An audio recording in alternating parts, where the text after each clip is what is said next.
Bueno, pues seguimos en esta noche de luna llena y hemos llegado a la parte central del programa, hemos llegado a la entrevista y tenemos aquí al otro lado a una persona que acaba de escribir un libro recién salido del horno y es uno de esos libros que me ha sorprendido, me ha hecho aprender un montón de cosas y además creo que os va a gustar. He decidido traerlo al programa, os he avisado al principio de que en este programa iba a correr la sangre, porque creo que viene mucho y muy bien a colación con el tema que venimos tratando hoy. Se llama Cuando los monstruos se hicieron realidad y tenemos hoy a su autor, Jorge Barroso. Hola, muy buenas, ¿qué tal? Muy buena, Johnny. Encantado de estar por aquí. ¿Cómo te has dejado engañar para venir aquí a la morgue? ¿No tenías ningún corto que grabar ni nada de eso? Pues ya es raro, ¿no? Pero para ti pues, tengo un hueco siempre. Te tengo que agradecer muchísimo el haber participado en el libro de más actos macabros de la historia, en la historia. Y para mí ha sido un tremendo honor participar con tanta gente tan interesante, tan grande en esto de la divulgación, de la historia, de los crímenes, del horror. Y creo que nos une ese gusto, ¿no? Un poco por lo macabro. Y que lo dicho, que para mí es un honor estar aquí. Nada, había un dicho que decía, rodéate de buenos y tú lo parecerás. Entonces yo lo que he hecho ha sido Exactamente. rodearme de los mejores. Decía lo de que si no tenías que grabar nada, porque Jorge Barroso, aparte de ser escritor, de haber colaborado en varios relatos, haber tenido un ensayo, El sueño oriental de Napoleón, también es profesor de la Escuela de Cine de Carboneras, porque el cine es otra de tus pasiones, ¿no? Correcto, correcto. Tengo la suerte de poder dedicarme a escribir y después al cine, que fue lo que estudié en su momento. Y como bien dices, llevo una escuela, llevo unos cuantos años ya llevando una escuela de cine en Carboneras, en Almería. También he estado dando clases de guión un par de años en una escuela de cine de Alicante, sobre todo el tema del guión, porque me apasiona mucho cómo surgen las ideas y cómo se estructuran para luego llevarlas a cabo en un proyecto cinematográfico. Y bueno, y me dedico a eso y a hacer realizaciones audiovisuales con el ayuntamiento y con algunas empresas, videoclips. Bueno, pues eso, que tengo la suerte de poder aunar estas dos grandes pasiones, el cine y la literatura, que por suerte van como muy unidas de la mano. Sí, la verdad que sí. Y, joder, me jode tenerte aquí y no poder hablar de cine porque también es una de mis pasiones. Pero bueno, te convido a venir en otra luna llena más y a hablar sobre cine y sobre cine de terror y como dices tú, sobre guiones porque también me interesa mucho y me apasiona. Muchas veces hay películas que podrían ser redondas con un buen guión, ¿verdad?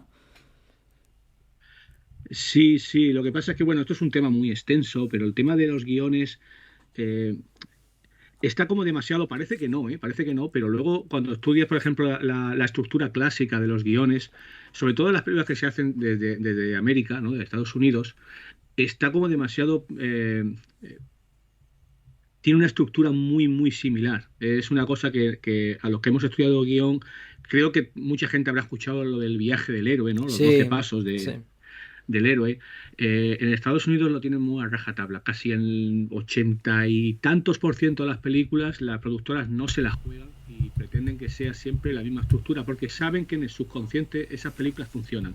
Aunque luego a nosotros nos parezcan todas iguales, porque es que lo son, porque la estructura es exactamente la misma. La estructura, luego la idea es otra, pero la estructura es la misma. Y muchas veces en las escuelas de guión lo primero que tienes que saber es cómo es la estructura clásica, y la estructura clásica es esa. Por eso a mí muchas veces cuando sale una película que juega, digamos, con esa estructura clásica, pero luego la rompe de algunas maneras, ¿no? En el cine hay una cosa que es el triángulo narrativo, que está como en la cúspide, está el mayor tanto por ciento de películas que utilizan esa estructura clásica que he dicho, que es el viaje del héroe, pero luego está, y luego que se llama arquitrama, luego está la minitrama, que aquí en Europa o en España sería algo así como el cine de autor, que rompe un poco ese paradigma, ¿no? Del viaje del héroe, aunque lleva estructuras incorporadas del viaje del héroe. Y luego está la antitrama, que es otra estructura que precisamente rompe todas las estructuras. Pero para mí la genialidad que tienen muchos directores en la actualidad es que son capaces de coger lo mejor de cada pico de la estructura narrativa, como por ejemplo hace Tarantino. Tarantino rompe todo y juega con lo que le interesa de cada pico de esa estructura narrativa. O por ejemplo Christopher Nolan también, que es para mí, posiblemente para mí actualmente el mejor director de cine que hay. ¿Ves? Es que no quería abrir el melón porque nos podríamos tirar aquí hablando de cine, porque ahora mismo me está interesando muchísimo y se me están ocurriendo un montón de cosas que preguntarte, pero no vamos a hablar hoy de cine. Muy, muy a mi pesar, hoy vamos a hablar de tu libro, que también me apetece un montón, porque he encontrado un montón de semejanzas con la investigación que llevo llevando unos años a esta parte, con el ser humano de fondo, porque tú planteas a todos esos monstruos reales, estamos hablando de asesinos, de monstruos, de gente que hace actos macabros, de actos desdeñables, pero tú no solamente te dedicas en tu libro a recopilar casos, tú has intentado ahondar, has retrocedido en el tiempo y buscar la respuesta, el por qué, ¿verdad? Sí, a ver, una cosa que tenía muy clara cuando empecé a investigar sobre esta temática, ¿no? Que es, para el que no lo sepa, el libro trata sobre esos crímenes ocurridos sobre todo entre el siglo XIX y principios del siglo XX, de esos crímenes que están relacionados, ¿no? Con los bebedores de sangre, los sacamantecas, el hombre del saco. El libro, como tú lo sabes, Johnny, lo he dividido en dos partes. La segunda parte, creo que son 26, 27 casos donde están, hombre, por supuesto, los más conocidos, los más virales de aquella época, como fue, por ejemplo, Roma Santa, el hombre lobo gallego, Juan Díaz de Garallo, el sacamantecas de Vitoria, el crimen de Gádor, que es como el epicentro de todo, el crimen de Gádor. Y ya explicaremos un poco por qué. Ahora iremos, sí. Por supuesto, también está el caso de Enriqueta Martí, que para mí es muy especial por las grandes mentiras que se han contado sobre Enriqueta Martí, pero al final es lo que ha quedado subconsciente. En esa época hubo una verdadera paranoia, una psicosis colectiva sobre esos sacamantecas. Lo que pasa es que yo, cuando empecé a investigar y quise escribir sobre esos casos, yo tenía muy claro que a mí me gusta mucho más el por qué suceden esas cosas. Es decir, todos esos crímenes o casos tienen un nexo común, que es la creencia, la falsa creencia, que la sangre tiene la propiedad mágica. Exactamente, la sangre tiene propiedad mágica, igual que las grasas, la manteca, sobre todo de los niños, que podían con ella curar enfermedades como era la tuberculosis. Por supuesto, eso es totalmente erróneo y falso, pero claro, ¿de dónde surge esa creencia que la sangre tenía esa propiedad mágica? De que la sangre tenía esa propiedad mágica. ¿De dónde surgen todos esos personajes como el hombre del saco, que si bien en el crimen de Gádor se convirtió en realidad, ya existía esa figura en el folclore de muchísimos pueblos con diversos nombres, pero que hacían referencia a ese miedo a robar un niño, meterlo en un saco y llevárselo. ¿De dónde surge todo eso? Es para mí, personalmente, es lo que más me ha importado en esta investigación, porque creo que para conocer los sucesos tienes que conocer los porqués, y es por eso que el libro al final salió un poco tocho, pero creo que ha merecido la pena.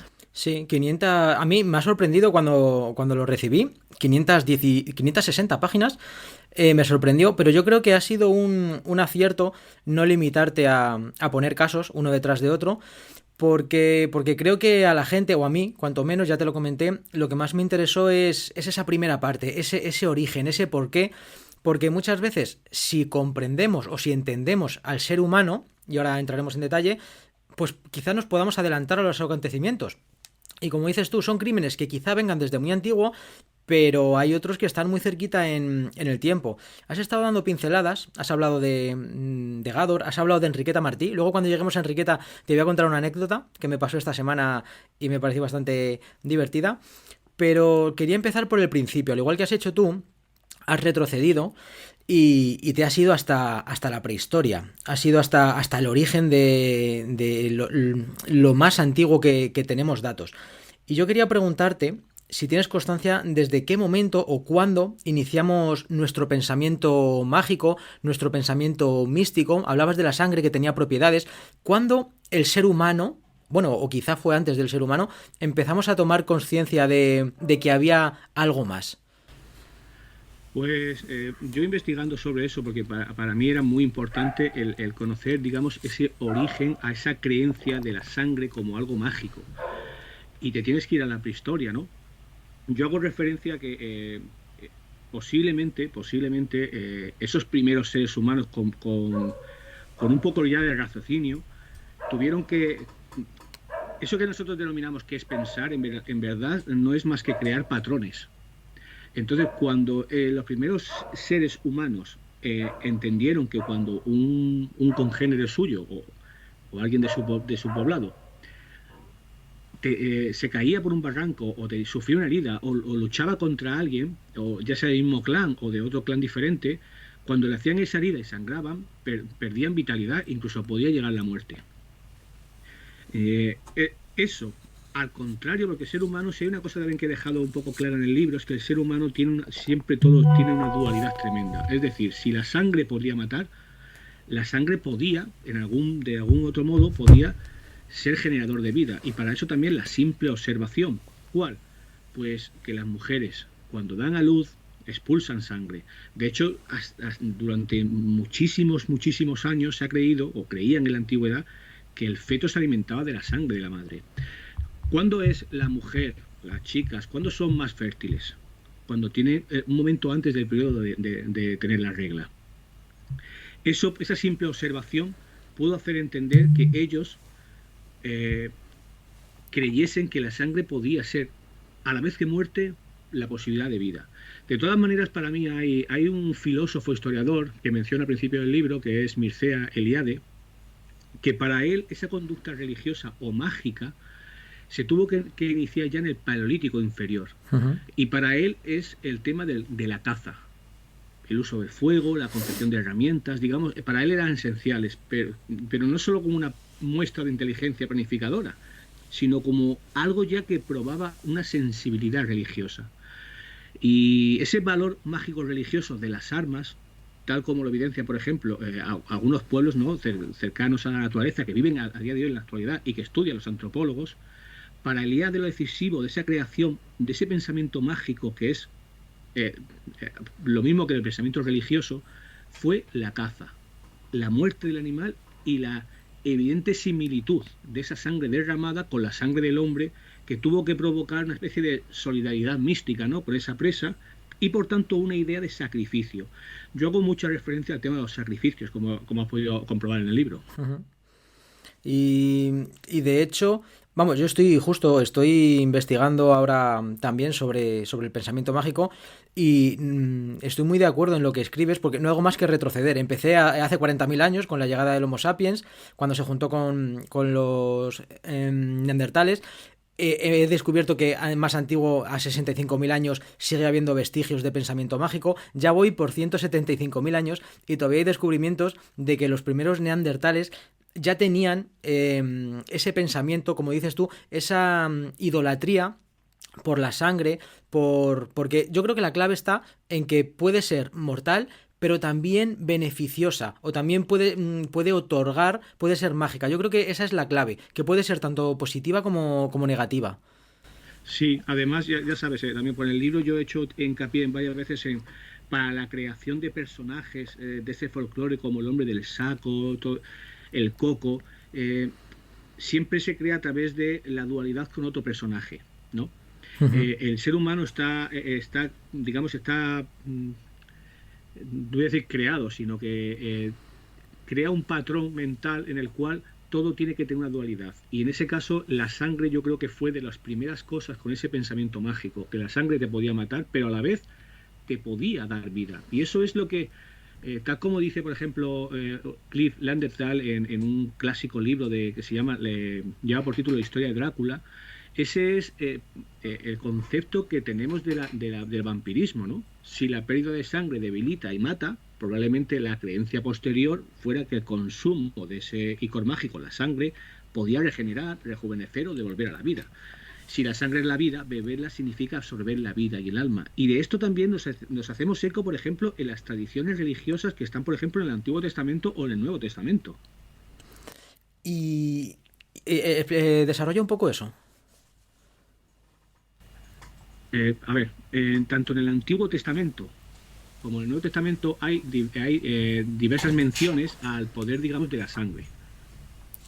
Por ejemplo, a ver,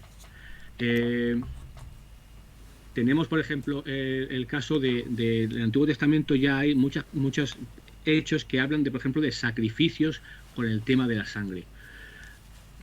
O sea que lo tenemos estructurado hasta en la religión. Ya no solamente es algo que se fue haciendo Vox Populi, sino que también se fue incrustando en la religión o en los pensamientos mágicos que ya iba teniendo cada sociedad, ¿no?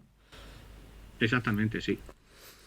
Bueno, pues y Exactamente. vamos avanzando y como bien dices, la sangre siempre ha estado ahí ligada a nosotros y llegan las sangrías, las famosas sangrías. ¿Quién realizaba sangrías y por qué el sustraer la sangre de cuerpos de otros congéneres? Pues a ver, el tema de las sangrías es creo que bastante importante, porque los médicos ya de la antigüedad que empezaron a ver del poder curativo de la sangre, empezaron a pensar en cómo podían curar ellos a través de la sangre. Y para eso se empezaron a practicar muchísimos remedios que tenían que ver, por ejemplo, con las sangrías. Pero para mí esto es importante por el hecho, por ejemplo, de que durante muchísimo tiempo esa sangre que se consideró como algo mágico tenía especialmente poderes como, por ejemplo, beneficiosos. Y Ujú. tenemos, por ejemplo, casos. A mí hay uno que hago mención en el libro que me resulta muy curioso, que es la sangre de la ropa de un mártir cristiano, que es Thomas Becket, también conocido como Santo Tomás de Canterbury. eh, el agua que se empleó para aclarar la sangre de la ropa de este mártir, después de ser asesinado, supuestamente adquirió después cualidades milagrosas, ¿no?, de curación. Es decir, que ya se tenía un concepto de que la sangre podía tener cuestiones milagrosas, pero siempre y siempre relacionados con ese pensamiento mágico que tú haces mucha alusión, Johnny. ¿Qué pasa? Que nos tenemos que ir a los tratamientos médicos, las sangrías, que desde la antigüedad las sangrías se han estado utilizando. ¿En qué consiste la sangría de la antigüedad? Consiste en sacar la sangre a un enfermo o transfundirle sangre a una persona sana. Ujú. Es, tenemos constancia de prácticas de sangría desde Mesopotamia, de Egipto, Grecia, todas estas civilizaciones también de la América prehispánica, que pensaban que la sangría, que también es conocida como flebotomía, podía curar o prevenir ciertas enfermedades. Este tipo de método, las sangrías, se encajan bien con unas teorías que existían desde la antigüedad, que decían que las enfermedades se debían a ciertos desequilibrios, ¿no?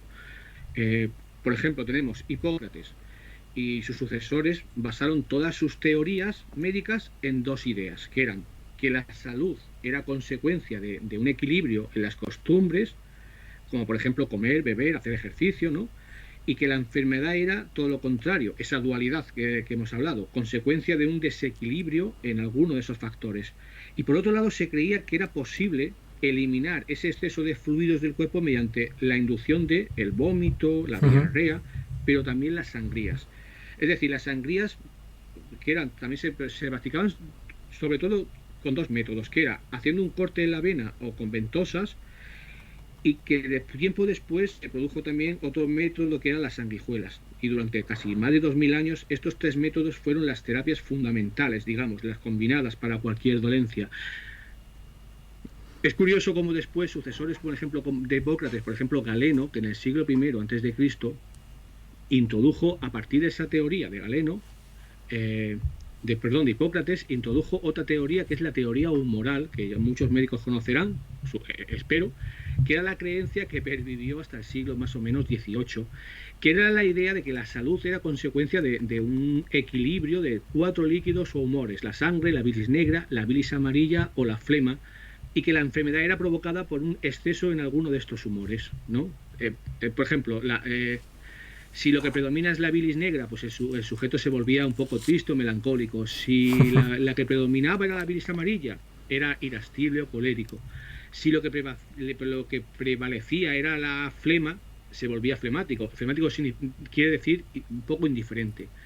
Y ya el resto de enfermedades o estados de ánimos eran debidos a un exceso de sangre. Y de ahí la importancia de practicar ese tipo de sangrías. Hay que decir que este tipo de prácticas, las sangrías, han sido tremendamente inútiles, por decirlo así, porque no servían realmente para nada y de hecho han sido casi más dañinas que otra cosa. Claro, ahí es lo que yo quería llegar, porque leyendo tu libro me daba la sensación, porque al principio, que somos como la sociedad en general, las personas de a pie, que somos como títeres o marionetas, que estamos a merced de lo que nos dictaban nuestros superiores, porque hablábamos antes en el Paleolítico o en la prehistoria, lo que decían los brujos, lo que decían los chamanes, pues la gente lo acataba y lo tomaba como cierto. Luego, pues ahora como dices tú, en la época de la sangría, no sé si estábamos hablando del siglo XVII, XVIII, decían los médicos o los que supuestamente sabían pues que había que hacer sangrías porque era bueno para el estado de ánimo y demás, y la gente se lo creía. Y actualmente seguimos llevando a cabo, no voy a decir rituales, pero actos que nos dictan nuestros superiores o la gente que sabe más, y lo seguimos acatando. Entonces, leyendo tu libro siempre me daba la sensación como que somos una especie de títeres que nos vamos dejando llevar. De hecho, joder, el creador de la lobotomía se llevó el premio Nobel. Sí, exactamente, sí. A ver, es cierto, yo no sé, tú habrás escuchado, y como me imagino que el resto de los que estén escuchando el programa, ¿cuántas veces has escuchado, Johnny, la frase, yo soy un libre pensador? Yo, ante eso, perdonar el que crea eso, pero nadie es un libre pensador. Es decir, todos estamos expuestos a influencias. Sí. La única persona que puede ser una libre pensadora como tal es alguien que nazca en plena soledad y viva con una anacoreta toda su vida. Porque somos hijos, productos de las influencias de los antepasados y del entorno más cercano.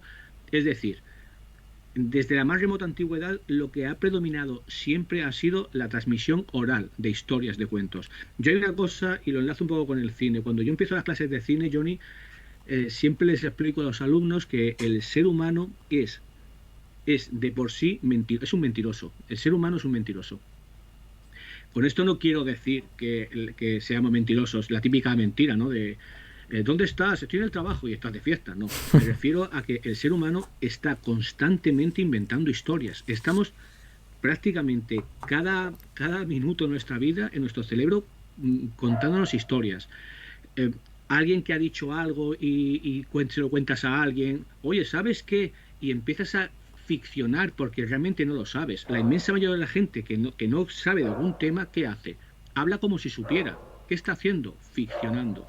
¿No te ha pasado? A mí me ha pasado, a todo el mundo le ha pasado, que sabes que vas a tener una bronca bien con tu jefe, bien con algún familiar, tu padre, tu pareja, y a que te vas inventando hasta los diálogos? Sí, lo vas reproduciendo porque sabes lo que te espera, ¿verdad? Exactamente, pero ¿qué estás haciendo en tu cerebro?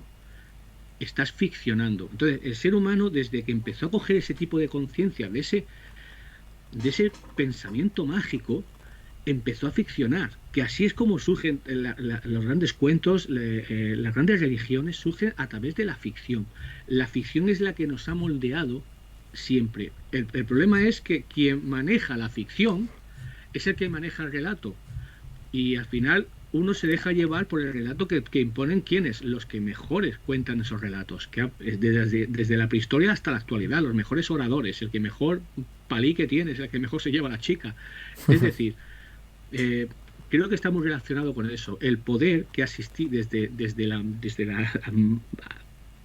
más antigüedad, todo el que manejaba ese relato, o el relato, era el que encauzaba al pueblo en sus creencias. Y eso no está muy lejos de lo que pasa ahora.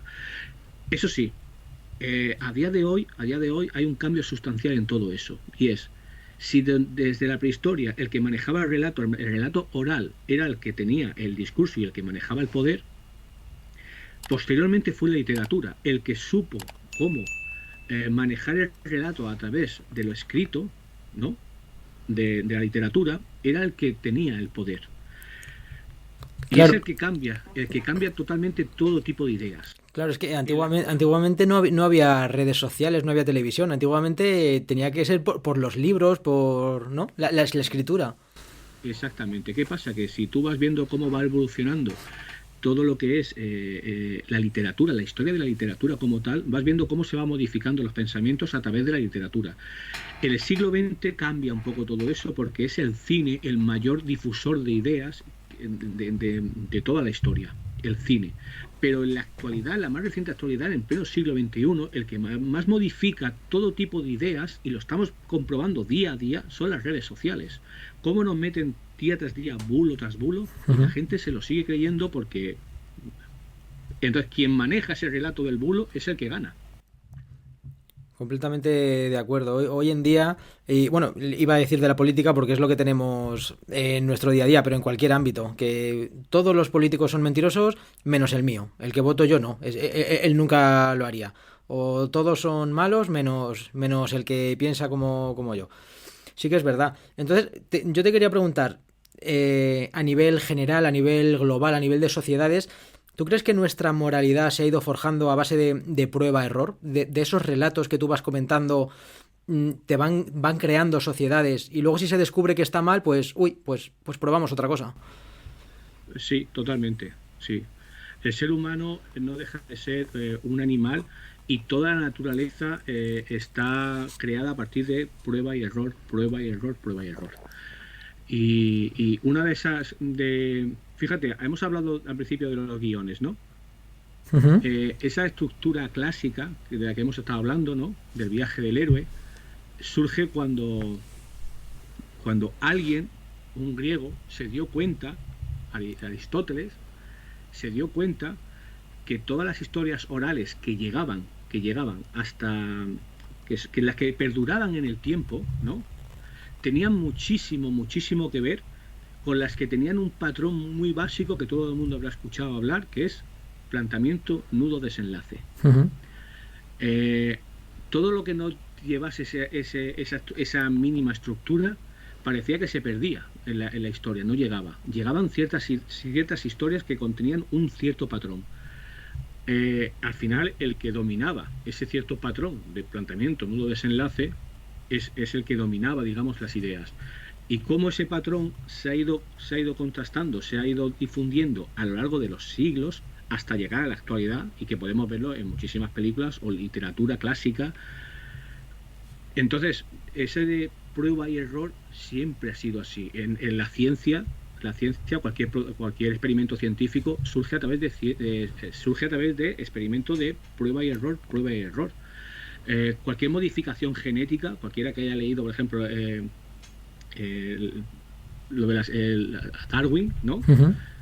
También se da cuenta que cualquier modificación genética de cualquier animal que no surge para sobrevivir, es una prueba y error, prueba y error. Yo recuerdo viendo un documental hace ya un tiempo que hablaba, por ejemplo, de que los osos en la antigüedad eran todos o negros o marrones. No existían, por ejemplo, los osos blancos. Pero en época glacial hubo un error que en genética se llaman alelo. Hubo un alelo que decía que era una especie de error de los genes que hizo que un oso naciera blanco. Uh-huh. En otro contexto, quizás ese oso no hubiese sobrevivido. Pero resulta que estábamos en plena era glacial y estaba en la nieve.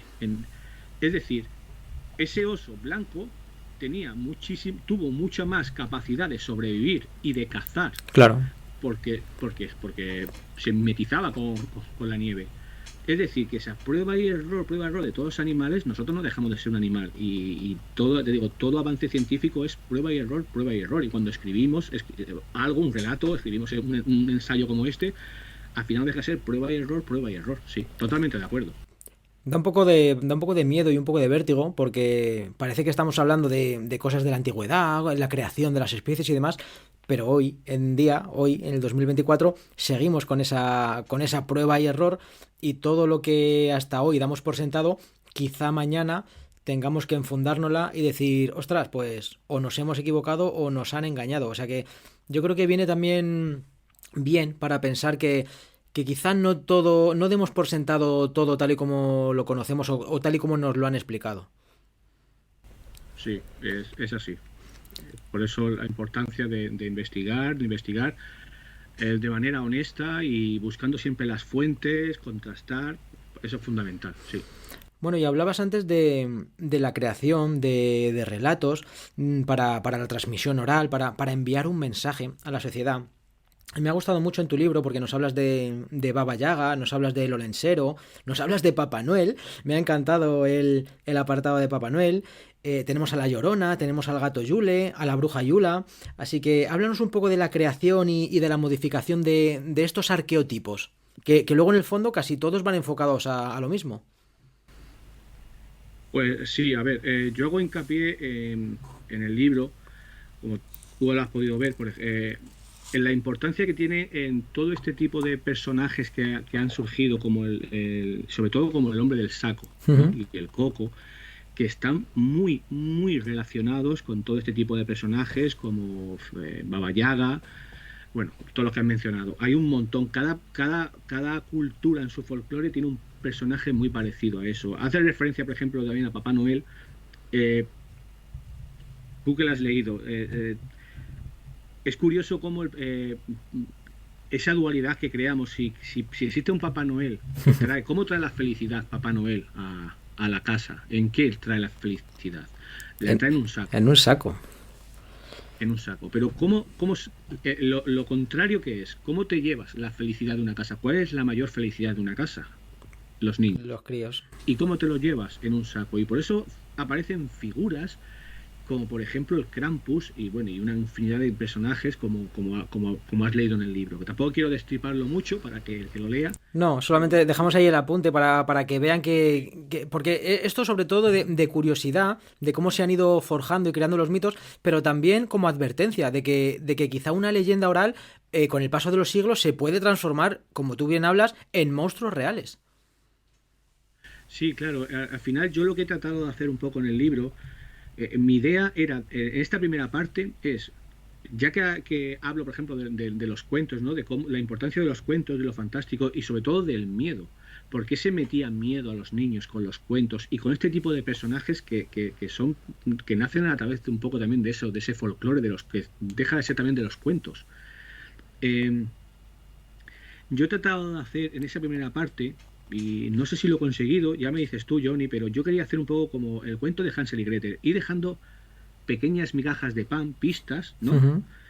Para que luego todo encajase como piezas de un puzzle. Es decir, yo hablo, por ejemplo, del tema del vampirismo, ¿no? De cómo surge al principio la creación, cómo se crea ese pensamiento mágico sobre la idea de que la sangre tiene propiedades mágicas, que es de lo que surge el vampirismo como tal. Pero fíjate cómo una creencia y luego la literatura modifica completamente todo. Entonces yo hago referencia a cómo a partir de 1816, pero sobre todo, bueno, un poquito antes, 1730, que es cuando surgen unas cosas conocidas como las epidemias vampíricas serbias, ¿no? Uh-huh. Que es cuando comienza en Europa, en la Europa occidental, empieza esa palabra vampiro a acercarse a... Bueno, es la que empieza a difundirse esa palabra, vampiro como tal, el concepto de vampiro que tenemos como tal. Que bueno, que lo expande Agustín Calmet. Pero hasta 1816, ese vampiro como tal no deja de ser un personaje como de Walking Dead. Es un zombi desencarnado que se levanta de la tumba porque necesita alimentarse, ¿no? Pero la literatura modificó mucho eso, porque a partir de 1816, como digo, tras la reunión en esa famosa villa de los Alpes suizos, Diodati, cuando se juntaron Lord Byron, Mary Goldwyn, que luego se casó con Percy Shelley, ¿no? Que también estaba reunido allí, Uh-huh. por supuesto, claro, Mary Shelley después, y el médico personal de Lord Byron, que era Polidori. Cuando Lord Byron propuso eso de escribir un relato de terror, que ahí surgieron, bueno, surgió Frankenstein, el moderno Prometeo de Mary Shelley, pero el vampiro de Polidori. A partir del vampiro de Polidori, que tuvo un tremendo éxito que fue un poco erróneo, porque, bueno, erróneo no, me refiero a que por una casualidad, no fortuita. Fue una casualidad porque mucha gente creyó que ese libro en verdad era de Lord Byron, pero tuvieron que decir que no, que era el Polidori el que lo había escrito. Pero ese libro marca un antes y un después en la concepción que tenemos nosotros del vampiro, del vampiro como tal, porque ya no deja de ser un zombie a ser un noble.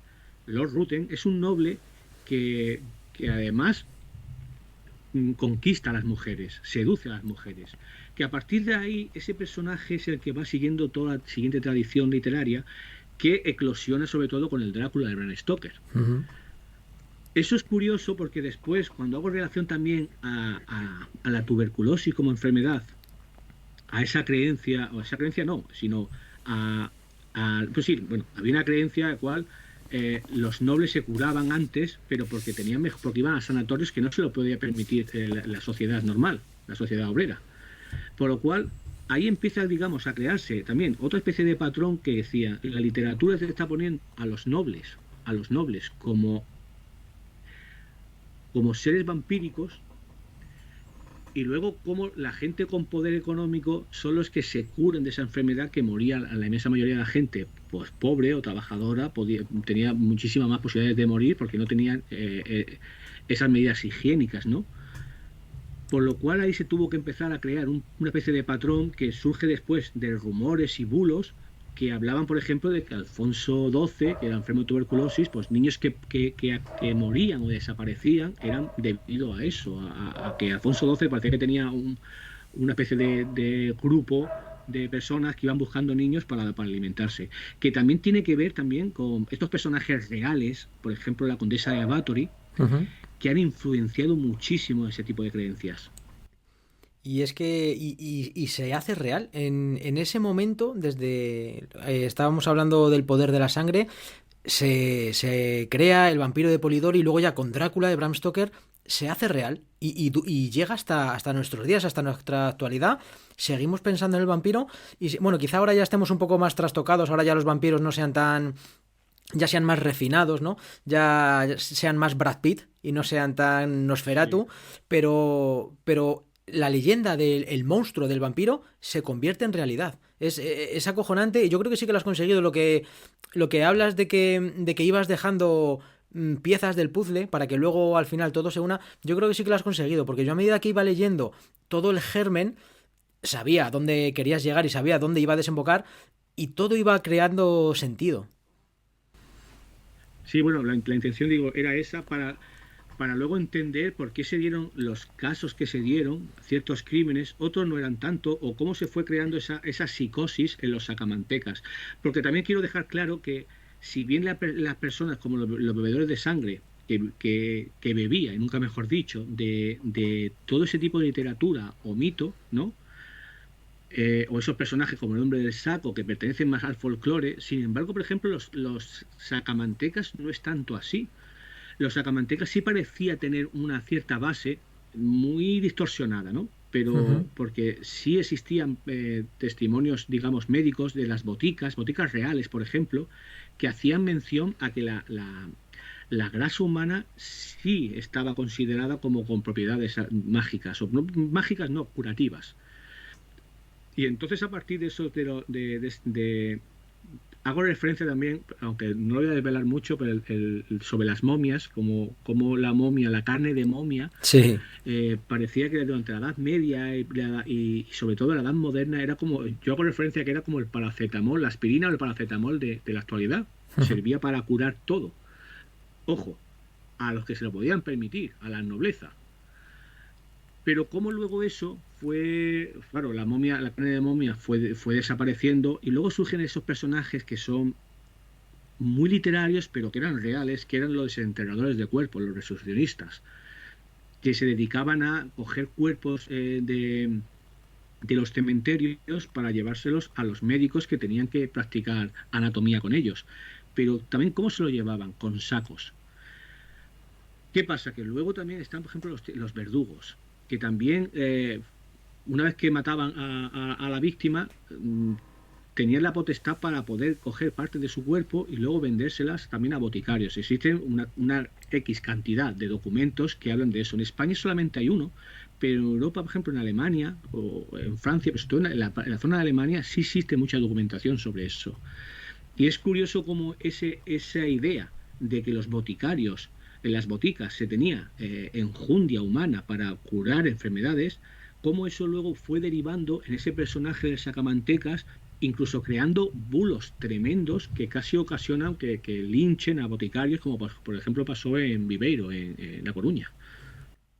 Claro, y toda esa iconografía o esa transmisión popular se va quedando generación tras generación de que había personas que llevaban un saco, que ladrones de tumbas o que hacían actos de desdeñable iban con un saco y todo eso se va sumando hasta que al final se crea, pues como dices tú, la figura del hombre del saco materializada en varios casos, en un montón de crímenes.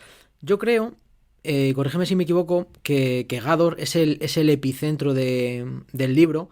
Y luego se va ramificando tanto para atrás como para adelante, pero yo creo que Gador es la piedra angular de todo tu trabajo. No sé si empezaste desde Gador, fue la idea primigenia o no sé cómo lo tenías, pero siempre me da la sensación de que todo te va conduciendo a Gador. Efectivamente, bueno, es cierto lo que acabas de decir, que este libro surge porque justo después de la pandemia, yo, bueno, antes de que se alertara sobre la pandemia, yo iba a dar una charla en un congreso de criminología en Motril, a través de una asociación de Costa Insólita, que me llamaron porque querían que hablase sobre ese crimen, el crimen de Gádor, un crimen que ocurrió en 1910 en Almería, y que digamos que sí, es el epicentro por una razón que explicaré ahora. El libro surge porque una vez que yo empiezo a investigar con mayor profundidad este caso para hablarlo, claro, te vas dando cuenta de que, me fui dando cuenta de que en España existían diversos casos muy parecidos al crimen de Gádor, muy parecidos. Y conforme fui investigando más, me di cuenta que cada vez encontraba más casos, si no parecidos, casi, bueno, con similitudes muy parecidas al crimen de Gádor. O paranoias que se crearon a partir del crimen de Gádor. Uh-huh. ¿Qué pasa? Que entonces fue cuando decidí escribir este libro y me llevó a investigar sobre todo lo que hemos hablado al principio de por qué ocurría eso, por qué había curanderos que mataban a niños para sacarle la grasa y la sangre para curar a un enfermo de tuberculoso, que fue lo que pasó en el crimen de Gádor. El crimen de Gádor es muy especial porque si bien la figura del sacamantecas como tal, estaba muy arraigada ya en España en todo el siglo XIX, tenemos mucha constancia de gente que creían en los sacamantecas. De hecho, los dos casos, digamos, más conocidos antes del crimen de Gádor, que es el de Roma Santa, ¿no? El hombre gallego, que también se dijo que era un sacamantecas, que casualmente nunca sacó una manteca a ninguna de sus víctimas.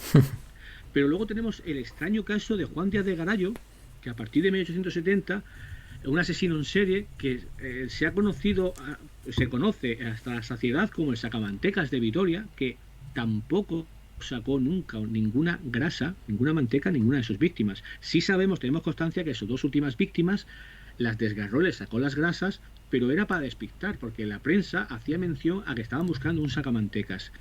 Esa paranoia que existía sobre los sacamantecas, que venía de muy atrás, se hizo realidad en Gádor. Porque también hubieron casos de niños que habían desaparecido, se le habían encontrado muertos, por ejemplo el crimen de Canal, ¿no? Uh-huh.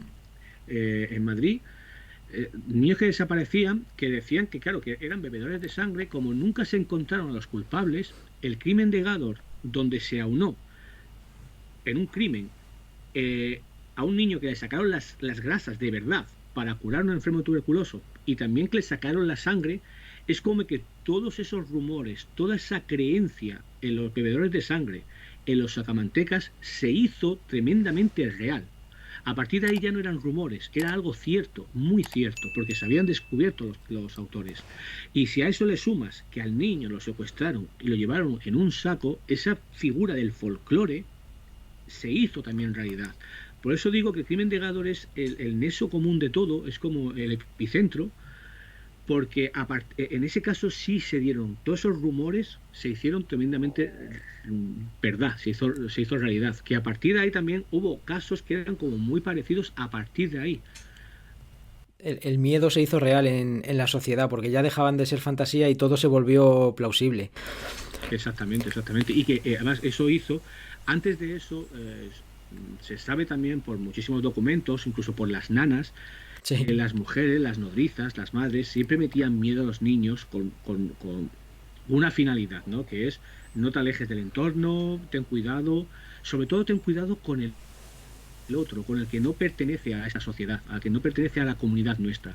Y esto también tiene muchísimo que ver, y lo has podido comprobar en el libro, con el tema de los bulos, los grandes bulos de la historia, por ejemplo, Sí. con el tema de las brujas, con el tema de los liberos de sangre, con los judíos. Ahora vamos a hablar de eso porque me parece casi de lo mejor del libro. Mira, Sí, vamos a hacer una cosa. Mira, tengo una pequeña dramatización del crimen de Gador que tenía ya por ahí. Vamos a meterla y ahora después vamos a hablar seguimos hablando de sangre. perfecto. Bueno, pues hemos dejado atrás a uno de los sacamantecas, uno de los casos de hombres del saco más conocidos, y me estabas hablando de casos de brujería, de casos de libros de sangre. Yo creo que lo que más me ha sorprendido y lo que más me ha volado la cabeza de tu libro ha sido el apartado de los libros de sangre. Sí, a ver, para mí ha sido como... Yo sabía un poquito de lo que era los velos de sangre, pero al ahondar en esto, para mí es un tema principal, principal. Hmm. Para el que no lo sepa, un libro de sangre es una calumnia, son calumnias antisemitas donde se acusaba falsamente a la comunidad judía de asesinar a niños, mayoritariamente cristianos, con la finalidad de utilizar la sangre de esos niños para realizar ciertos rituales religiosos. Por supuesto, esto es tremendamente falso. Ahondando un poco en cómo surge toda esta creencia del libro de sangre, nos tenemos que ir hasta casi la muerte de Jesús, porque fue ahí como comenzó un poco también otra gran tergiversación de la historia, que fue que a Jesús lo habían matado, digamos, los judíos. Sí. O, si no lo habían matado a los judíos, si eran los culpables de que Jesús hubiese muerto. Esto también, esto es erróneo, porque históricamente Jesús murió en la cruz, y la cruz era un símbolo de tortura y de muerte totalmente cristiano. O sea, a Jesús lo mataron los cristianos. Jesús lo mataron los cristianos posiblemente por ser un sedicioso contra el Imperio Romano. Lo que pasa es que posteriormente, cuando el cristianismo se fue extendiendo, obviamente se extendió por Roma, y cuando los cristianos tenían que expandirse y tener la protección del Imperio Romano, pues no les iba a acusar a los romanos de ser los autores de matar al Hijo de Dios. No, ya no un Mesías, sino al Hijo de Dios, Sí. a un profeta. Era el mismo Hijo de Dios que había muerto, a Dios mismo. ¿Qué pasa? Que conforme y esto es muy importante también, antes de que la religión cristiana fuese declarada legal, ¿no? En el Edicto de Milán, Uh-huh. a los cristianos fueron perseguidos también. Tenemos testimonios, lo menciono en el libro, de testimonios de Frontón, de un senador que era el maestro, el tutor de Marco Aurelio. También tenemos a otro tertuliano también que hizo unas declaraciones en las cuales los cristianos hacían como aquelarres con niños, los mataban, les sacaban la sangre. Eso es totalmente falso. ¿Eso qué provocó? Que persiguieran y mataran a decenas, si no centenares o miles de cristianos, con esa falsa creencia, que era totalmente un bulo, totalmente un bulo.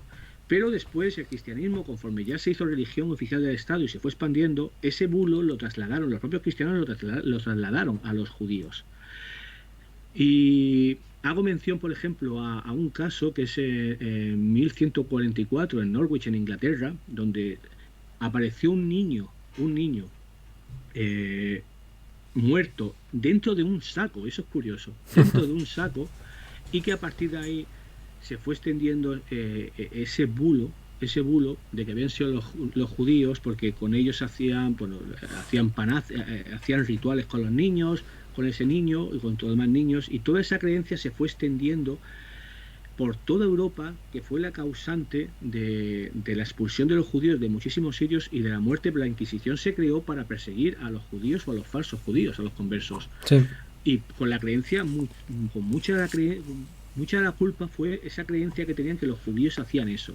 Y tenemos un montón de casos, el caso más conocido, que es Simón de Trento en Italia, que es curioso porque era un niño que era judío, que apareció muerto, y enseguida lo cristianizaron. Y persiguieron a los judíos, hubo unos juicios tremendos, antisemitas totalmente. Luego en España tenemos varios casos. El principal caso en España, el más conocido, que es el Santo Niño de la Guardia en Toledo, es curioso porque ese niño ni siquiera existió.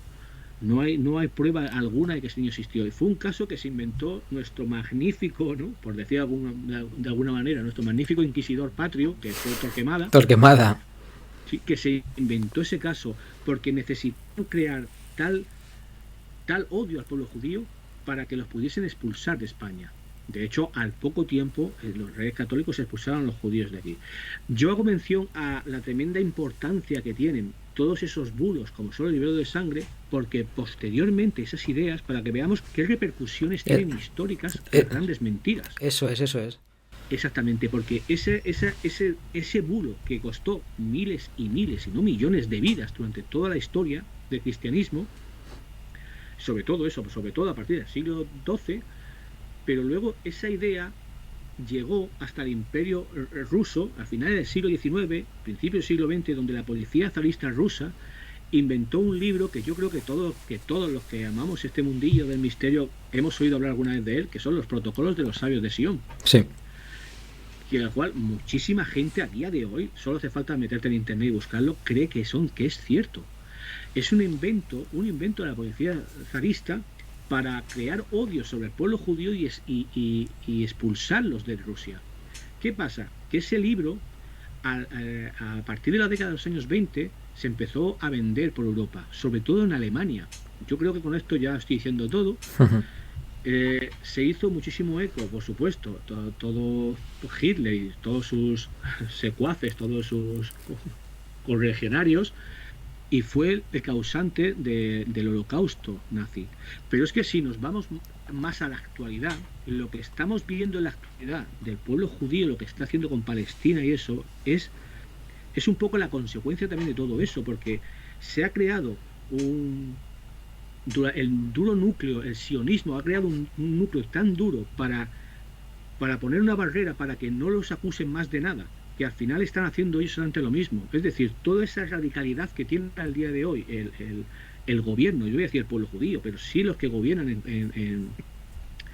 allí en Israel, sí, es consecuencia de todo esto. Por eso hay que tener cuidado con todo lo que se pone en redes sociales pensando, bueno, no pasa nada. Es que no sabemos las consecuencias que pueden tener. Y para mí los libros de sangre es un ejemplo clarísimo de todo eso. Eso es, a mí es que ya te digo, yo creo que es lo que más me ha volado la cabeza cuando lo leí, porque la verdad que no tenía constancia de ello, y ver lo que dices tú, ver desde un bulo, una mentira bien contada, ¿no? Dicen que se vuelve realidad, ver las consecuencias que ha ido teniendo la historia. Y sobre todo me da muchísimo vértigo porque ¿qué diferencia hay entre decir hace años que los judíos se bebían la sangre de los niños a decir, como por ejemplo Donald Trump ahora en un meeting, que los haitianos de Pensilvania se comen a sus mascotas?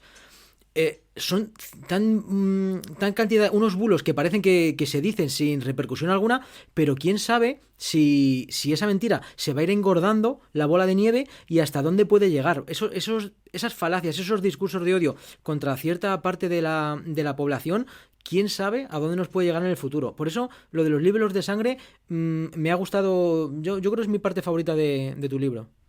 Sí, además hace relación con la magnífica, bueno, no lo he dicho, lo explico, el prólogo me lo ha hecho un excelente, magnífico, el gran Jesús Callejo, sí. Pero luego tengo también una coda final que me ha hecho mi editor y amigo Óscar Fábrega, que tiene que ver tiene que ver con la actualidad, con esos tremendos bulos que llegan desde antaño y que tienen mucho que ver también con eso que se ha extendido el año pasado, la película esta de Son of Freedom, Ujú. de una sustancia que a los niños, antes de matarlos, si lo haces que tengan miedo, le sacas una sustancia que se llama anedocromo, que para nada eso es real, que es una sustancia que la puedes conseguir químicamente muy sencillamente y que no tiene nada que ver con matar a un niño a través del miedo para que se produzca esa sustancia.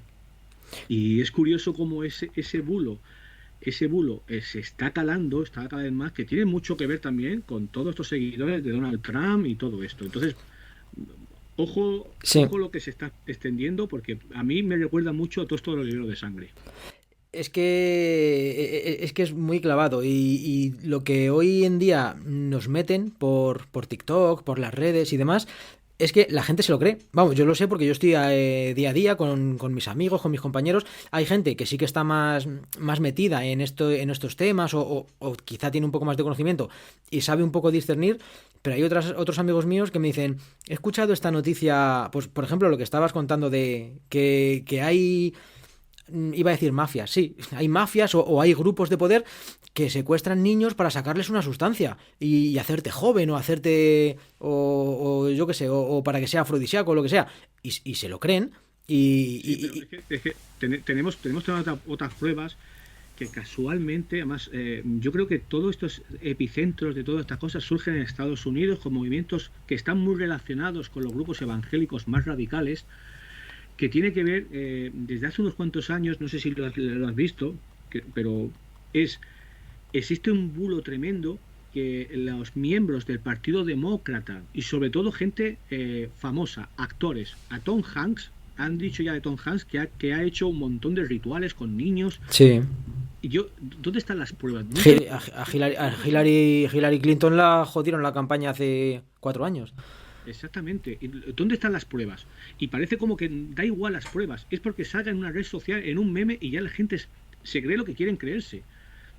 Y claro, haciendo una comparativa con estos los niveles de sangre es da igual lo que sea verdad o no, que es si la gente quiere creerse eso porque ideológicamente está más cercano al que lo está diciendo, pero luego esto tiene consecuencias, porque ya ha habido más de un intento de asesinato a algún actor o actriz en Estados Unidos, a algún famoso, a cantantes, tienen que estar muchas veces también protegidos, porque hay gente que está loca, que se cree estas cosas. ¿Y hasta qué consecuencias puede tener esto en un futuro? No lo sé, pero para mí los monstruos al final se hacen reales. De tanto invocar, al final se hacen verdad. Tengo que decir que cuando nada más que me llegó tu libro y vi cuando los monstruos se hicieron realidad, molaba el título, pero no lo ubicaba bien. Pero cuando ya me lo he leído, bueno, y ahora ahora, los oyentes que te estén escuchando explicarlo, es que es un título muy bien escogido. Cuando los monstruos se hicieron realidad. Es que empiezas a contar sobre el germen y desemboca en algo impredecible. Puede ser asesinatos, pueden ser grupos con una mentalidad fanatista o pueden ser, pues eso, al fin y al cabo, crímenes de sangre. Hay un caso que no sé si quieres hablar de él o simplemente dar una pincelada porque me ha gustado mucho y había oído cosas, pero al verlo escrito tan densamente en tu libro me ha gustado mucho y es el caso de Enriqueta Martí, la vampira de Barcelona. No sé si quieres comentar algo o dejar a la gente que lo lea y se sorprendan por ellos mismos. Voy a comentar solo un par de cosas, porque me gustaría que la gente lo leyera Dejamos el para que cebito, sacara sí. sí, a ver, para mí es un caso especial porque es también el mayor ejemplo de cómo también se quieren crear monstruos. Y se ha conseguido porque nada más que la gente se meta por redes sociales o por programas de podcast de misterio. Es curioso porque pones Enriqueta Martí y te van a salir decenas, centenares de artículos, programas de radio, podcast, eh, bueno, infinidad de, Sí. de documentación sobre Enriqueta Martí que cuentan exactamente lo mismo que se empezó a contar a partir de febrero de 1912, cuando empezó a surgir todo el caso de Enriqueta Martí, y que es una tremenda falsedad, prácticamente casi todo lo que se ha contado de ella. No voy a decir todo porque no, por ejemplo, sí se sabe que ella secuestró a una niña, Teresa Guitart la secuestró. Pero luego a partir de ahí, eso de que se fueron encontrando decenas, centenares de huesos de niños, documentación de niños muertos, que pactaba por la noche con ricos para venderles ungüentos, para... Todo eso es una tremenda falsedad que se creó a través de esa prensa sensacionalista de aquella época que vio cómo gracias a grandes casos, sobre todo a partir, por ejemplo, en Inglaterra, de Jack el Destripador, Sí. pero en España, a través del crimen de Gádor, que la prensa fue tan tremendamente seguida. ¿Qué pasa? Que eso provocó que vieran que ese tipo de noticias vendían muchísimo y muchísimo. Entonces crearon a un monstruo. Barcelona parece que entonces, y para tapar ciertas cosas que explico en el libro, para tapar ciertas otras cosas, la Semana Sangrienta de Barcelona, que ocurrió unos pocos años antes, y la tremenda... eh, existía muchísima tapadera ahí de prostitución que había como que tapar. Entonces, Enriqueta Martí fue como el chivo expiatorio, ¿no? En todo esto siempre está, el ser humano necesita siempre un chivo expiatorio para culpar. Sí. De hecho, el hombre del saco no deja de ser una figura creada como el chivo expiatorio de aquel que viene a llevarse lo que más quiero en la casa, pero que es alguien que viene de fuera. Es alguien, bueno, eso también lo explico en el libro. En el caso de Enriqueta Martí para mí hay unos grandísimos culpables en todo en esta tremenda creación de un personaje que para nada es lo que se ha contado, que es la prensa, sobre todo un periodista en concreto, y un policía súper corrupto que metió pruebas falsas en la primera casa de Enriqueta, en la calle Ponient de Barcelona, para acusarla de ser una criminal. Pero es que se sabe que ese policía, que era Serrano de la Pedrosa, se llamaba, antes investigando sobre él, resulta que en Madrid también de hecho fue expulsado de Madrid y enviado a Barcelona porque también provocó, digamos, o realizó ciertas pruebas falsas contra otros acusados. Y cómo estaba protegido por otros oficiales de mayor rango de la policía, en este caso de Millán Astray padre, el padre del fundador de la Legión, no Millán Astray el fundador de la Legión, sino el padre, Sí. cómo lo protegió tanto en Madrid como en Barcelona en este caso. De hecho, Enriqueta Martí es tremendamente falso también que la mataran en la cárcel para hacerla callar, tremendamente falso, pero a día de hoy se sigue investigando y de hecho he visto dos libros muy recientes que se acaban de publicar que hablan también sobre casos de crímenes y cuentan Enriqueta Martí y cuentan exactamente lo mismo. Son como copia y pegas y es Yo, como que en Barcelona sobre todo es como molesto decir no, que fue falso. Pero bueno, pues, pero pues, dejo que la gente lo lea para que saque sus conclusiones. Nada más que hay que seguir las notas de prensa de aquella época. Pues yo no sé si lo que acabas de decir de los dos libros recientes, la anécdota que te he dicho al principio, que ahora te la voy a contar, yo no sé si quizá está relacionada con alguno de esos libros. Bueno, pues nada, los oyentes, sí, y los lectores que les interese este caso, pues ya tienen todo muy bien desglosado y además le dedicas bastantes páginas a este caso, así que lo pueden leer en tu libro.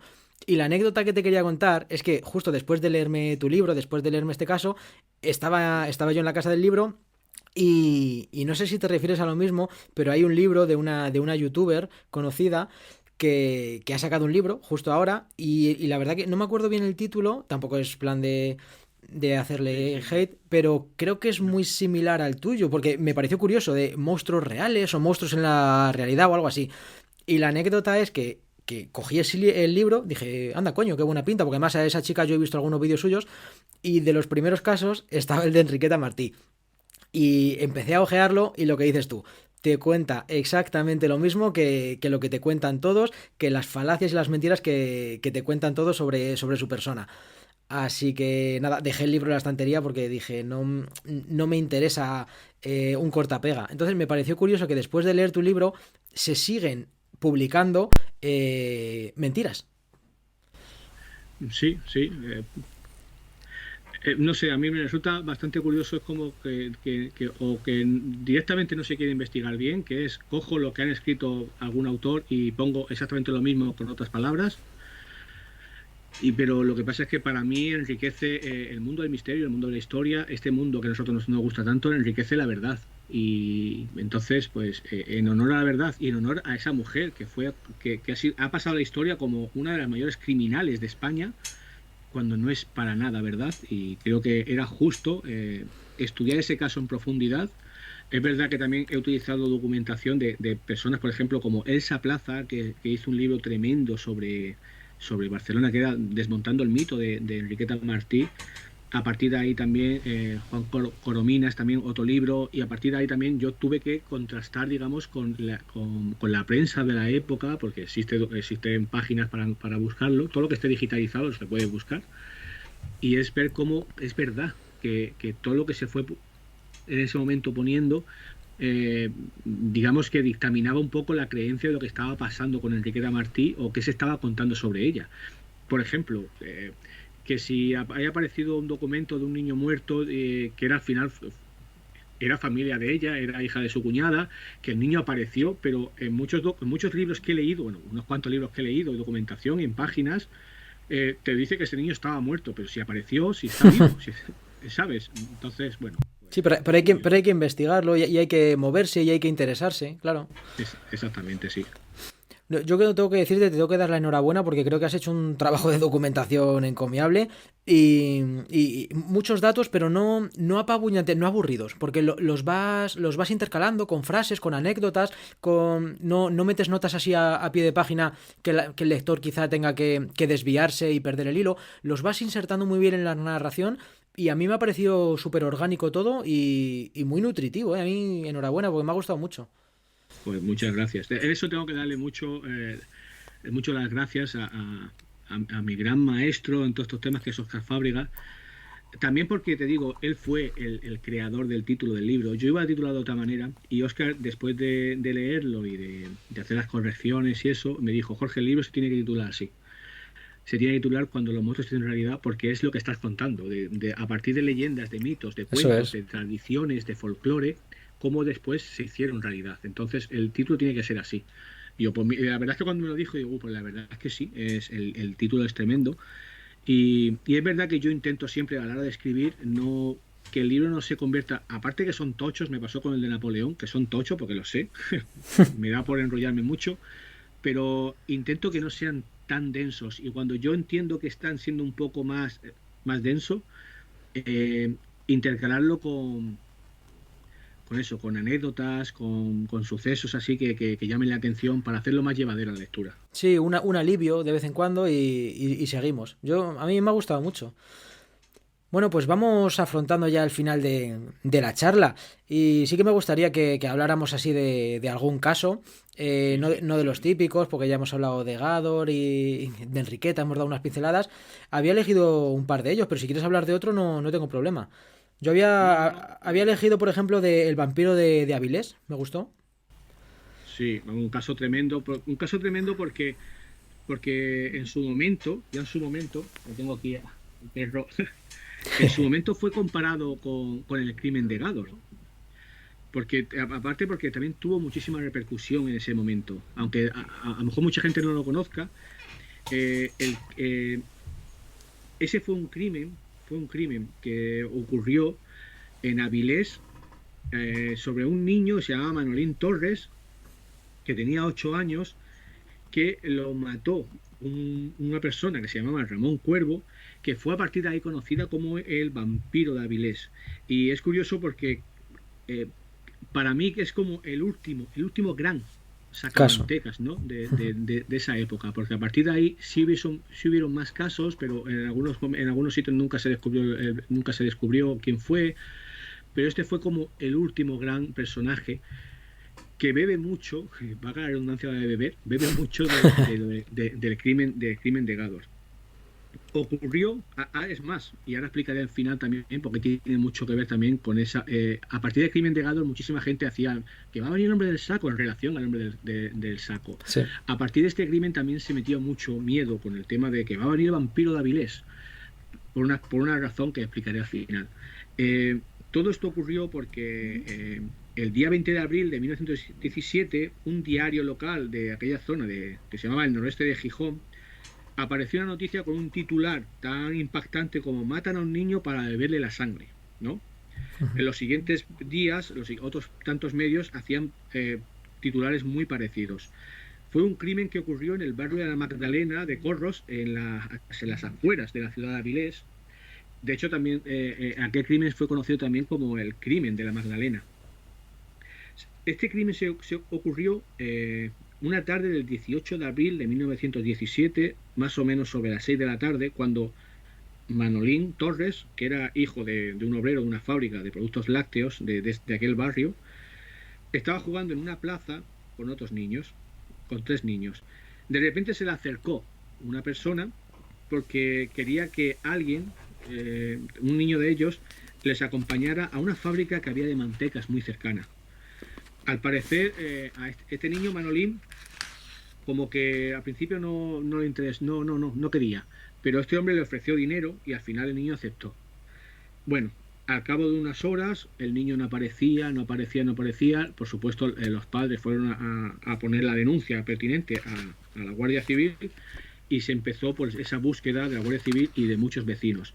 Y nada, no lograban encontrar nada. La descripción que entonces hacían de esos niños es que el hombre tenía, que era muy alto, que vestía una chaqueta de color café y una cosa muy importante es que tenía en la cara una especie de cicatriz, una pequeña cicatriz pero muy significativa. Esto sería fundamental para dar con este asesino. Por la mañana, el padre, acompañado de una vecina y buscando cerca de un monte que se llama el Monte de Atragulla, descubrió el cuerpo de su hijo. Bueno, imagínate o imaginar el tremendo momento de dolor del padre al encontrar a su hijo, porque además estaba con la garganta totalmente abierta. Wow. Estaba totalmente degollado y desangrado completamente. Bueno, ahí se acercó un juez que se llamaba Juan, el juez Prada Vaquero, que fue el que asumió esa investigación, más acompañado por otros oficiales, ¿no? Y un alguacil, y unos doctores que fueron los encargados de hacer la autopsia a ese cuerpo ya sin vida del pobre Manolín. El juez Prada Vaquero comenzó entonces a tomar declaraciones a varios testigos, entre ellos a 2 vecinas, una se llamaba Paquita Obies y Adela Pérez, que fueron claves porque ambas señalaron que aquella cicatriz era un elemento muy significativo de una persona que vivía cerca, que se llamaba Ramón Cuervo, al que todos allí entonces lo conocían como Ramón de Paulo, un muchacho que tenía 28 años de edad y que había regresado no hace mucho de Cuba, que había estado de viaje allí durante mucho tiempo, hasta Santa Cruz de Llanera, que es donde vivía, donde había nacido, donde vivía este personaje, Ramón Cuervo. Bueno, el caso es que el juez mandó la búsqueda de detención de este hombre, de Ramón Cuervo, lo localizaron en su casa de Santa Cruz de Llanera y fue llevado rápidamente a la cárcel de Avilés para empezar ahí, para empezar un poco las indagaciones o los interrogatorios. Se sabe que cuando lo detuvieron, es muy común cuando detenían en esa época a alguien relacionado con la muerte de un niño, pues que la población lo persiguiera, lo abucheara, intentara lincharlo. Pasó también con el crimen de Gádor y en muchos más otros crímenes. Sí. Bueno, el caso es que él, que al principio dijo que no, al final reconoció que él había matado a ese niño porque estaba enfermo de tuberculosis. Y bueno, pues en lo siguiente quiero que lo lea la gente, pero sí voy a hacer hincapié en que cuando ya fue declarado culpable, el caso es que cuando lo iban a llevar a otro presidio, se pierde la pista. En un lugar determinado, a Ramón Cuervo se le pierde la pista. A partir de ahí no se sabe realmente qué pasó con él, si es que murió y no se quiso decir nada, si es que la propia Guardia Civil se tomó la justicia por su mano. Pero lo curioso es que ese misterio que ha corrido sobre Ramón Cuervo, como que desapareció, que no se sabe ya absolutamente nada de él, provocó que muchísimas madres, al meter miedo a los niños, pues hacían referencia a tener cuidado, no salgáis a la calle porque puede venir Ramón Cuervo y os mata. Y hasta ahí sabemos de esta persona, pero es muy curioso. Esos monstruos que se hicieron realidad. Pues me estaba haciendo, bueno, gracia relativa cuando estabas hablando del crimen porque mucha gente a mí me decía mi libro, es que es un libro duro, es un libro difícil de leer. Pues joder amigo, si mi libro era duro, yo creo que el tuyo, ostras, tiene algunos pasajes que son también, te habrá quedado a gusto, ¿no? Bueno, sí, la verdad es que, a ver, es verdad que son duros. Es más, yo hago al principio de la introducción, cuando hablo un poco de por qué empecé a escribir este libro, creo que tiene mucho que ver el hecho de que yo tenga dos hijos. Y creo que a partir de ahí, estos temas me han ido gustando, cada vez me han atraído más, porque ¿por qué le metemos miedo a los niños con estas cosas? ¿Y por qué? Y, y el hecho de que le pueda ocurrir algo a tus hijos, que esto ha ocurrido y seguirá ocurriendo. Si antes, y es más, digamos que todos estos miedos, todos estos asesinos criminales se van transmutando. Antes te secuestraban en un saco y hoy te secuestran en un coche, en el Ujú. maletero de un coche. Entonces, esto no va a cambiar nunca porque la idea también primigenia o la idea principal también de este libro es que los monstruos existen. Existen, han existido, existen y van a seguir existiendo. Existe gente mala. Esto tiene también mucho que ver por el tema de los cuentos. No hace mucho estuve con Oscar dando una charla y hablando sobre el tema de los cuentos, ¿no? De la importancia de los cuentos en todo esto. Y es curioso porque hay un debate entre muchísima gente que se dedica a la educación, ¿no? O pediatras o gente que se dedica a eso, a la educación, que habla que no está ahora mismo bien visto que a los niños se le meta miedo a los cuentos o las películas, como que hay que protegerlos muchísimo. Sí, Y yo difiero mucho en todo eso porque creo que los niños no son tontos y que hay que explicarles que la gente mala existe. eso Y en es. ese debate que tuvimos en un sitio salió bueno, esa típica persona que en todos los congresos siempre Siempre como hay que no le uno. gusta lo que está, siempre hay alguien como que no le está gustando lo que estás diciendo y saltan a la primera. Y es que a los niños hay que educarlos sobre el amor y de explicarles que todos tenemos partículas divinas y somos hijos de Dios, todos, algo así. Claro, que nos quedamos, Oscar y yo nos quedamos un poco pillados. Y es más, Oscar saltó y dijo, "Pues dígaselo usted a los niños en Palestina". Es Entonces, propio de Oscar. sí, claro, que hay que educarlos sobre el amor, por supuesto, faltaría más, pero tampoco puedes negar a los niños que existe gente mala. Existe gente mala, existen hombres del saco, existen violadores y los niños tienen que estar prevenidos. Y la función principal que tenían los cuentos o esas historias, o el hecho de meterle miedo a los niños con este tipo de fábulas o de crímenes reales, porque al final se mezclaba un poco todo, era tener cuidado, porque el mundo es hostil y hay gente mala. Entonces, digamos que esa finalidad también, por eso yo este libro, a través del miedo que tengo también, digamos, a que a mis hijos les ocurra algo, porque es la verdad, porque Sí. existe gente mala, pues digamos que también me hizo ver plantear un poco esto, por qué surge todo esto, sí. Sí, es que todo sería maravilloso si todo fuéramos una sociedad idílica, pero por desgracia, y lo vemos día a día, el mal está ahí y está a nuestro lado y quizá más cerca de lo que pensamos. Entonces, yo sí que creo también que hay que prepararles, no asustarles de una manera baladí, pero sí que prepararles y decirles que no todas las personas son tan de fiar como aparentan. Si nos engañan a nosotros, que somos adultos, imagínate a ellos. Exactamente, exactamente. Además, que quería contar, tú investigas mucho sobre actos macabros en la historia y parece que son para mucha gente como ha habido como cuatro actos macabros en la historia y tú sabes que no, que ha habido Sí. miles, cientos y miles de actos y seguirán ocurriendo porque hay gente mala, hay gente monstruosa en el mundo y que los monstruos existen realmente.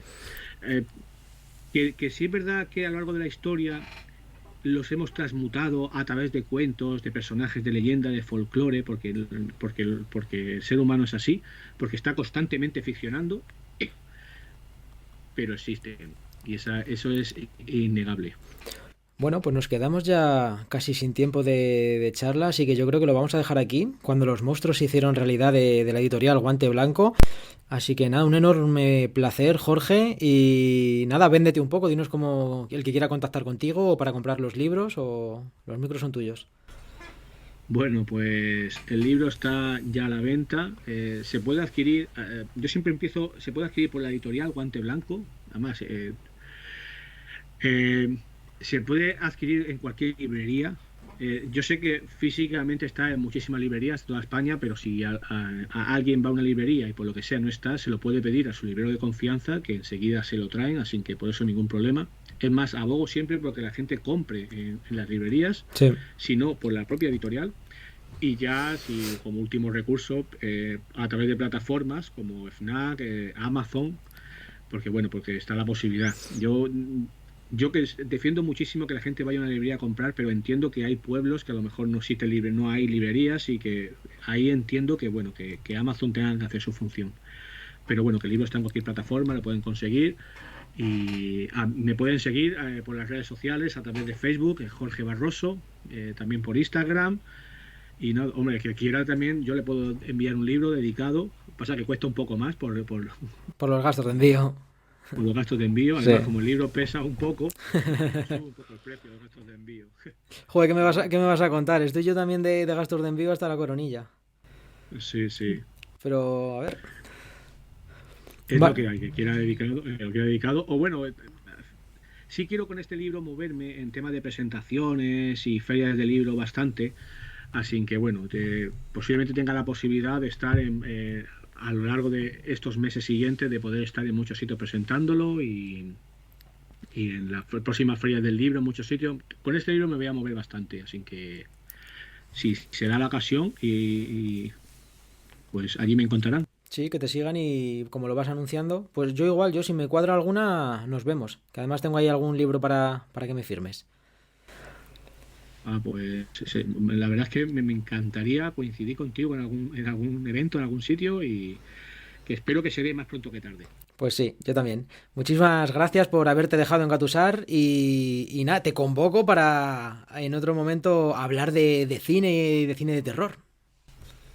Pues me ha encantado. Además es un tema que me fascina mucho. Me fascina mucho el tema del cine, el cine de terror y cómo el cine de terror ha ido creando esos personajes. Bueno, lo dejamos para el siguiente programa. Venga, armamos programa. Muchas gracias, Jorge, nos vemos.